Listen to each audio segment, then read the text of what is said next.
Hi, everyone, and welcome to Modern Learning on the Air. Today, we're going to be exploring how L&D teams are constantly pressured to prove the ROI, especially when investing in technology. But what if the real issue and the challenge that we're having isn't the tech itself, but the instructional decisions that lead up to the tech? In this episode, we're going to sit down with Chip Dye to explore the research behind InSync's new Instructional Treatment Decision Guide and why putting instruction before technology may be the missing link in driving engagement and measurable outcomes. Chip, thanks so much for joining us. Thanks, David, for having me. So to get us started here, why don't you just take a moment to introduce yourself to our audience and tell us a little bit about what you do for InSync? Sure. So for many years, I was the chief operating officer at InSync Training. By training, I'm a cognitive psychologist and an attorney. So I did a few different things with the company. But right now, I'm directing all the research that supports all of our instructional programs and our treatments and instructional design. Excellent. And we're going to be highlighting some of that research here in our discussion. We're going to be exploring in the research that you've done how smarter instructional choices grounded in this research can lead to better tech decisions and ultimately better incomes. But before we get started digging into that, tell me a little bit about exactly what the Instructional Treatment Decision Guide is and what led to its development. Yeah, it's a great question. The I'll start with your second question first. What led to it is kind of an ongoing barrage of information that assaults just about every practitioner in learning and development day to day. Uh, 20 years ago, it was web-based training, and today it's AI, and tomorrow it's going to be something else. When I was in the United States Navy, there was a heavy emphasis on certain types of instructional treatment and instructional delivery, and it was kind of pro forma to kind of go through the first stages of design making or design decisions before you got to actually development and delivery. And what always struck me about that was it was a hit and miss approach. If something didn't work, you'd go back and iteratively do it again until you ended up at the right solution. That seemed to me very inefficient. You couple those two things together, I decided to lead an investigation and an industry survey on how practitioners are dealing with these kinds of decisions and these kinds of forces today. And so we went out and asked a bunch of respondents in different roles how they are dealing with instructional design decisions at the very early stage as they relate to ed tech and how they relate to treatment. And that led to this report and decision guide. So I've been in this field for quite some time. I Me won't put too. let's not carbon date it, but I've been in this field for a while. And as long as I've been in this field, this has been a struggle. The technology changes, but the struggle of making the decision of which ones to use has always been there. What do you see the biggest reasons that as you've done this research, what are the reasons that L&D teams continue to struggle with these tech decisions? I think part of it is the information they get is not coming from perhaps the best sources. Salespeople, particularly ed tech salespeople, will tell you that whatever they're selling is the best thing. And right now, I'm going to say it again. And the people that are all pro artificial intelligence and generative solutions are probably gnashing their teeth. But again, these are the same forces that have been in play since correspondence courses came out in the 50s. We spend a lot of time as practitioners struggling with not just where to get the information, but then how to apply it in our practice, coupled against perhaps a corporate culture that says you will always do everything face to face, or you will do everything virtually, or you will do everything with a multiple choice test for assessment, as an example. We as practitioners struggle with how do I evolve my practice in a meaningful way, given all these other forces and the disinformation, frankly, that comes from a lot of different places. There are a lot of forces that push and pull instructional designers in all sorts of different directions. And it's quite often the instructional treatment, the instructional paradigm that can get lost in that. We start implementing around a tool and the instructional piece can get overlooked in that equation. Why do you think that happens so often for instructional designers, and what does it cost us when it does? Well, the first answer to that is that we lose instructional effectiveness. If we don't put the learner ahead of these design decisions and think about what is the organizational goal, what is the learner outcome that supports that organizational goal, and then get into media treatment or instructional design treatment and and how we're going to deliver it. If we don't do it in that order, the consequences are fairly significant. Look, organizations don't do learning and development because they're beneficent necessarily. They're not doing it for the sake of doing it. They're doing it to accomplish something. And if we don't do it in the order of organizational goal, learner outcome, and then design, we really risk ever accomplishing the organizational goal. And I can point at, and I'm sure you can too, David, hundreds of examples where learning and development interventions meant to accomplish one thing and accomplish either nothing or something really bad or negative to the desired outcome, and negative outcome occurred. We spend billions with a B dollars learning and development, developing our workforce, and in many cases either don't measure the outcome or fail to relate it back to the instructional goal and then the organizational goal. And I think that second part is really important. We need to relate our training to what we want to accomplish and then make sure that our implementation does that.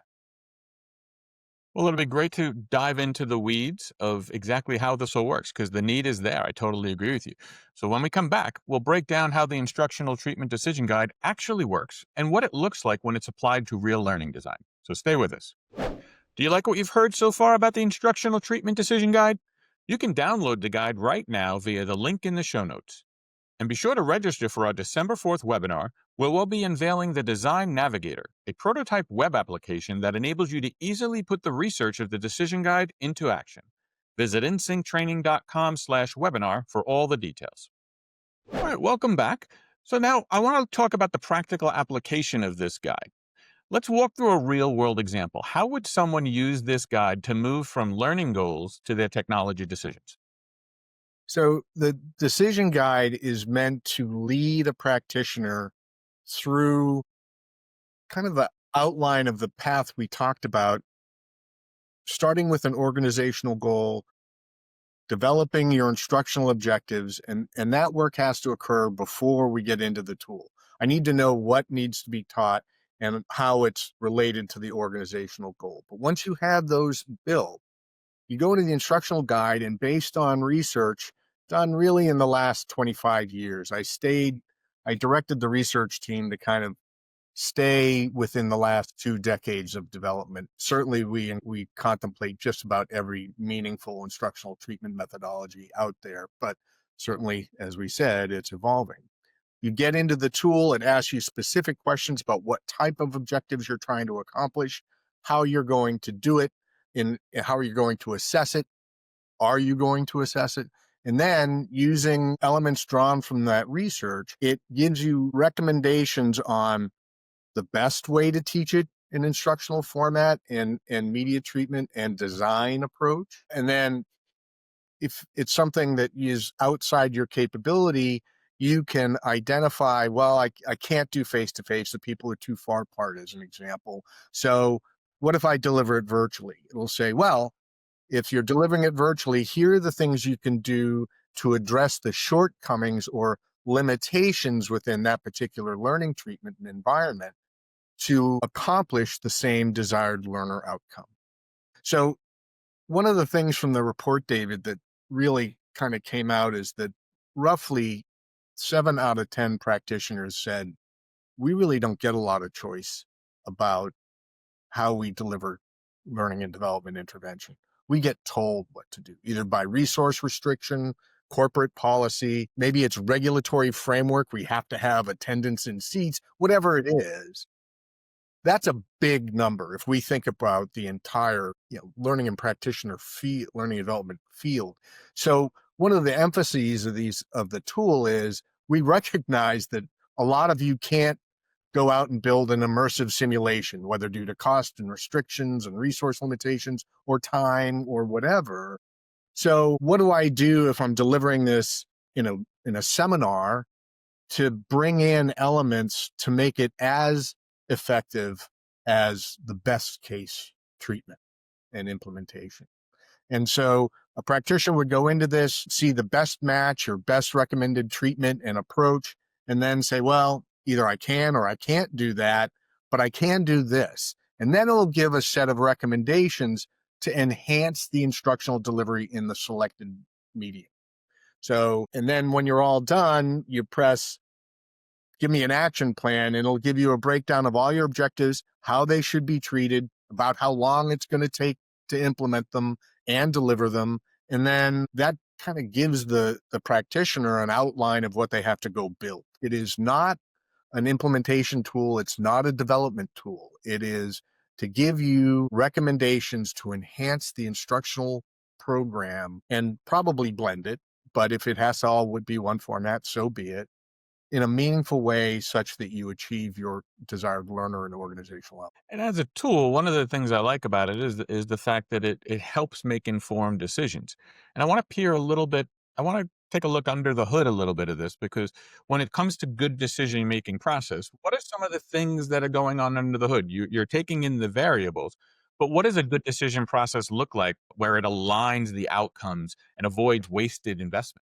So it's a great question. The recommendations are drawn from a meta-analysis across somewhere around 120 different research reports on different interventions, different types of instructional methods, and different instructional delivery environments and treatments. And what we did was where we found recurring outcomes and perhaps benefits of one treatment over another, that kind of got put in a column. And as we built this meta analysis, we developed a ranked score of recommended treatment for a given type of instructional outcome or instructional objective.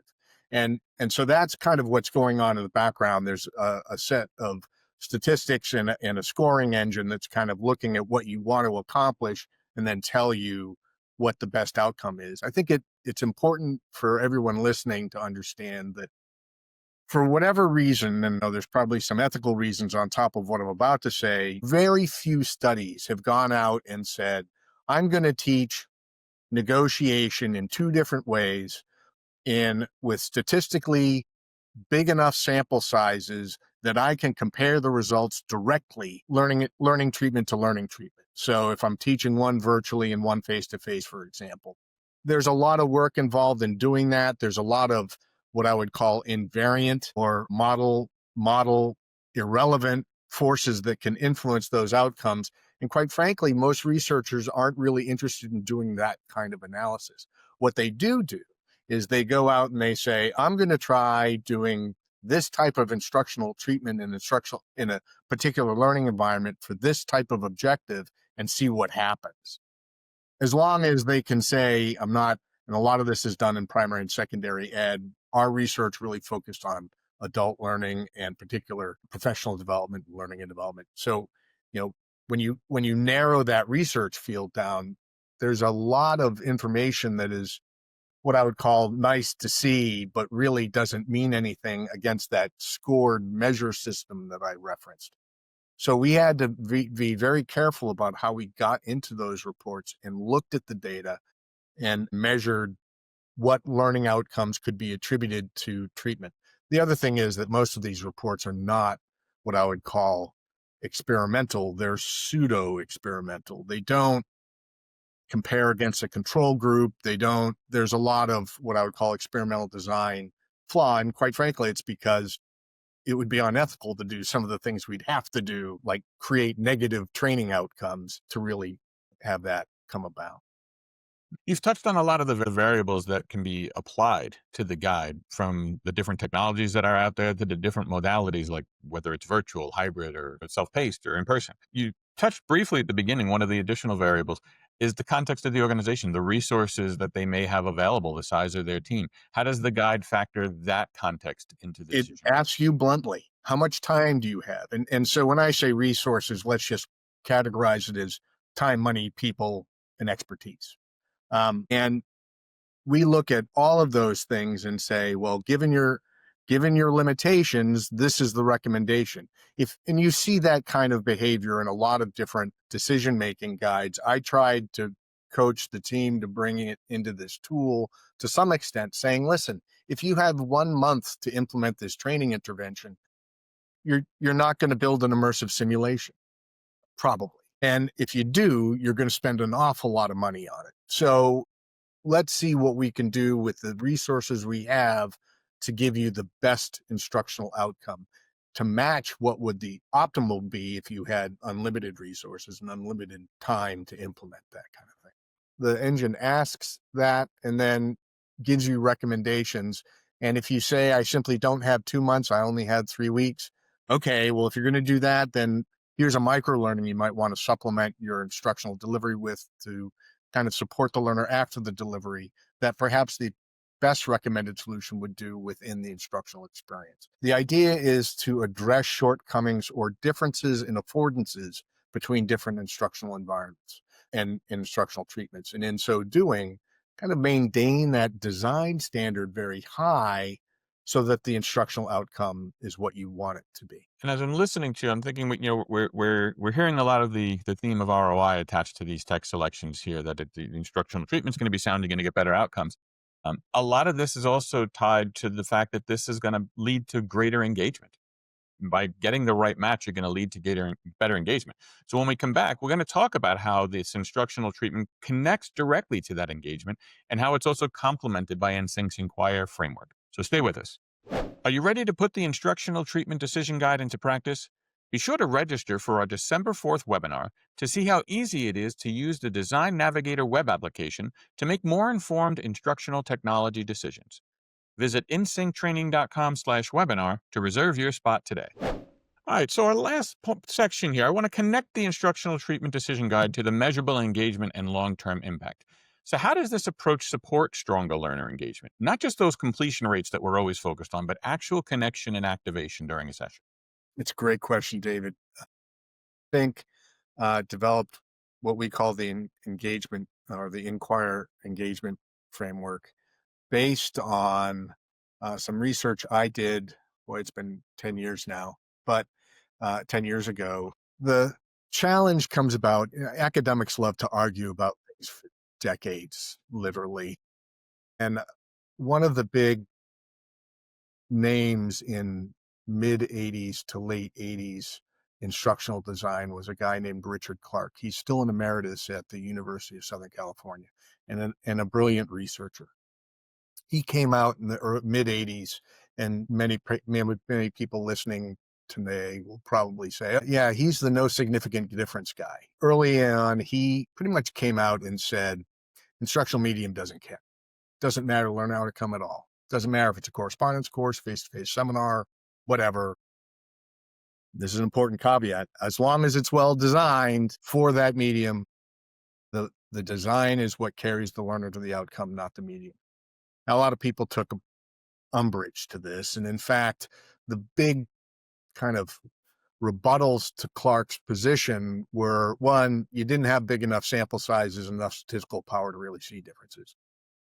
One of the others that I particularly resonated with was all he really looked at was what I'd call a summative evaluation at the end. That issue led to this research around engagement, because engagement is a dynamic characteristic of a learner. It's different from motivation. It's different from anything else. And practitioners use it as kind of a catch-all.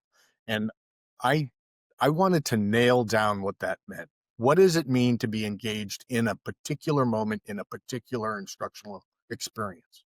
And so I built an instructional framework with a set of measures, both within instruction and post-instruction, that measures the learner's response data, and built this framework to give me a weighted category score around 3 axes: an effective response, an emotional response. For those of you that are familiar with Likert scales, the level 1 Kirkpatrick kind of stuff, that was largely effective response data. There's also cognitive response or intellectual response. How much did they process and integrate the information presented within their framework of how they interact with the environment in a particular context? And then there was lastly a learning environment engagement interaction. The engagement framework and engagement, as I've framed it in that research, is a situated cognition structure. So I need an environment and a learner at the same time, and they need to interact. Situated cognition posits that the unit of analysis is not the learner, but it's a learner within an environment. And how they learn is how they learn to perceive and act within that environment. some people would frame that as kind of neo-behaviorism, but it's a little bit more nuanced than that. So Hmm. anyway, we built this engagement model, and now I can measure learner engagement moment to moment within an instructional experience. In different learning environments give me different measures, because how you might be engaged as we're sitting here talking on a podcast would be very different than if we were even face to face across a table or on the telephone. So it is with learners. So I have this engagement factor, and then we started looking at a correlation between engagement and performance outcome. And it should surprise no one on this podcast that more engaged learners produce better outcome. But again, now we have data to prove that. It's not just, of course, that makes sense. Um, and so we took that inquire framework, that engagement measure, and brought it into this discussion about instructional treatment. Well, if I teach open heart surgery in self-paced courseware versus having them do a practical application, that's a pretty extreme example, but what would be the differences in engagement for the learner, the practitioner, the one who's undergoing that instructional intervention? In those cases, we see very distinct differences that allow us to kind of remediate the shortcomings of a particular environment for a particular type of objective. So if I have a performance-based objective and I'm in a simulation, I can do certain things that perhaps a seminar couldn't do, but I can remediate elements of the design in the seminar to get them up to the similar outcome to that within the immersive simulation or hands-on application.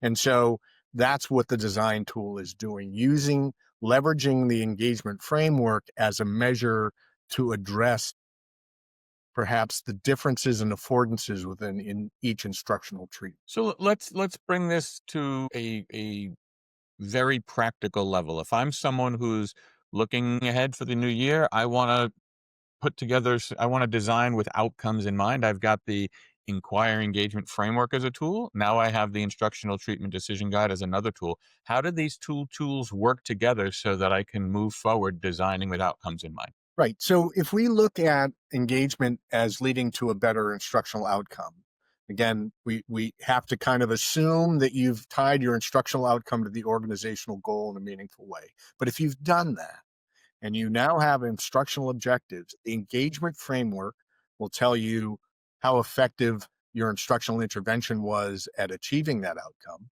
along with any assessment you might do. And the instructional treatment design guide would tell you this is how you should treat it to achieve the optimal engagement level.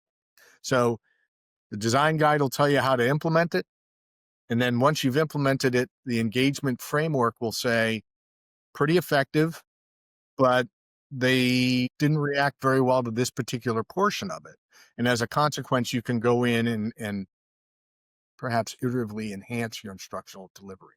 The design guide is really meant to help you in the formative stages of planning.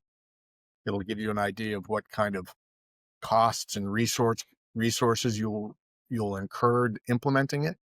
But the engagement framework is part of that return on investment analysis. If we look at program evaluation appropriately, if the learners are engaged and produce better outcomes, if we properly tied those instructional objectives back to the organizational outcome, then you can say with authority, the instructional intervention caused this. And we're kind of jumping around a little bit on program evaluation, but part of the design analysis that you need to do is figure out what you need to measure at the learner level and at the programmatic level so that you can reasonably assert that your learning and development intervention accomplished X.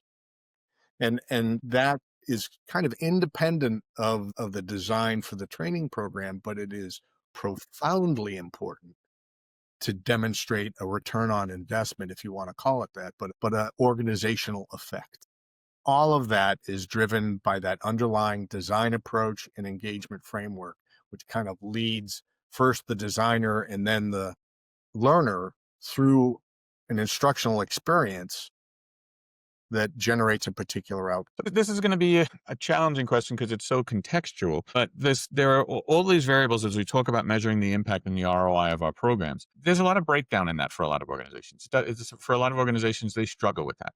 Where in your research do you see that the breakdown happens the most? Is it in the tech selection? Is it in the design, the delivery, or is there something else that people just need to be focused on so that they don't lose sight of that impact? Yeah, that's a great question. In fact, is the subject of one of our research efforts right now, which was meaningful program evaluation. Kirkpatrick did some amazing work in the 90s, and earlier and later on his levels of evaluation, but really, I think was a little bit too process driven. The measures are out there. And so what the research we're working on right now is one, surveying industry. I always like to go out and ask a bunch of practitioners what they're doing right now. And to your point, David, a lot are not doing a lot. But once once I have that data in hand, we can apply the concepts from formal program evaluation to give them things they can do so that I don't even have to worry about, for example, in Kirkpatrick's model, level 1 and level 2 data. I can get right into the organizational effects pretty quickly if I collect the right data and tie it with the context of the instructional intervention. And again, if we've built those relationships properly, we can tie it to the organizational outcome from the learner without any of the intervening level 1, level 2, level 3 stuff using engagement. What's interesting is that I think a lot of people get tied up in how hard it might be, but I would tell you that data collection has come a long way from even 10 years ago. What we are seeing in practice in industry, though, is the first time a practitioner can get their hands on any kind of number data. I'm intentionally saying it that way. They call that data the return on investment. They use it to justify some assertion about the program. And it's largely effective data. And the data are generally around how they respond to the training intervention as opposed to the learners, rather than what moved on the needle side for the organization. You could use the same mechanism and ask very different questions and be able to answer that question, but most people aren't.